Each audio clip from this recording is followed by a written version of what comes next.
దేశంలో దళితులకు స్థానం లేకుండా చేశారంటూ కాంగ్రెస్ చీఫ్ ఖర్గే ఆవేదన వ్యక్తం చేశారు. బీజేపీ మతం పేరుతో ప్రజల మధ్య విభజన సృష్టిస్తోందని మండిపడ్డారు. ఉత్తరాఖండ్లో ఖర్గే ర్యాలీ తర్వాత మైదానాన్ని శుద్ధి చేయడంపై లోక్సభలో దుమారం రేగింది.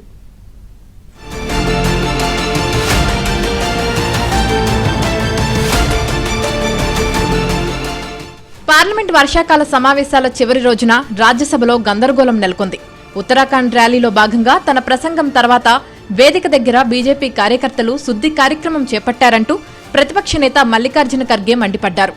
భారత్లో దళితులకు స్థానం లేదని ఆగ్రహం వ్యక్తం చేశారు.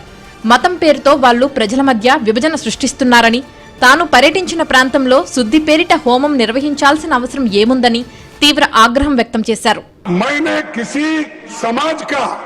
किसी धर्म का नाम नहीं लिया, सिर्फ मैं लोगों के समस्याओं को वहां पर बताया।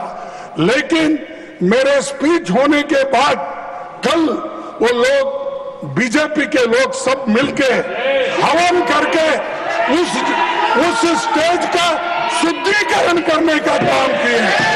ये you might have read in the newspaper. Is it the way in democracy? How you are protecting the constitution? That too, I am a leader of opposition. మరోవైపు శుద్ధి కార్యక్రమం బీజేపీ కార్యకర్తల పనంటూ ఖర్గే చేసిన ఆరోపణల్ని కేంద్ర మంత్రి జేపీ నడ్డా ఖండించారు.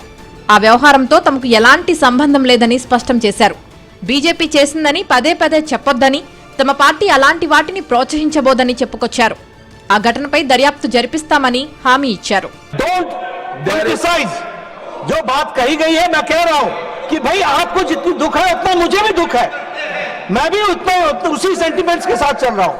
लेकिन आप अगर कहेंगे कि तुमने किया, भाई हम कह रहे हैं तहकीकात करेंगे, we will go into the details of it and find out, and if anybody is found guilty, certainly action will be taken, and we respect Mr. Kharge और इनके सेंटिमेंट्स को भी हम रिस्पेक्ट करते हैं। लेकिन मेरा भी इनसे निवेदन है कि जब हमने कहा कि हम इसको सब्सक्राइब नहीं करते हैं, तो आप भी इसको पॉलिटिसाइज मत कीजिए, इसकी जरूर चिंता करिए। శనివారం ఉత్తరాఖండ్లోని హల్ద్వానీ మైదానంలో విజయ్ శంఖనాథ్ పేరిట నిర్వహించిన ర్యాలీలో ఖర్గే పాల్గొని ప్రసంగించారు. అనంతరం 2 రోజులకు ఆగస్టు 10న శ్రీరామసేన అనే సంస్థ అక్కడ శుద్ధీకరణ హోమం నిర్వహించింది. ఈ వ్యవహారం రాజకీయ దుమారానికి కారణమైంది.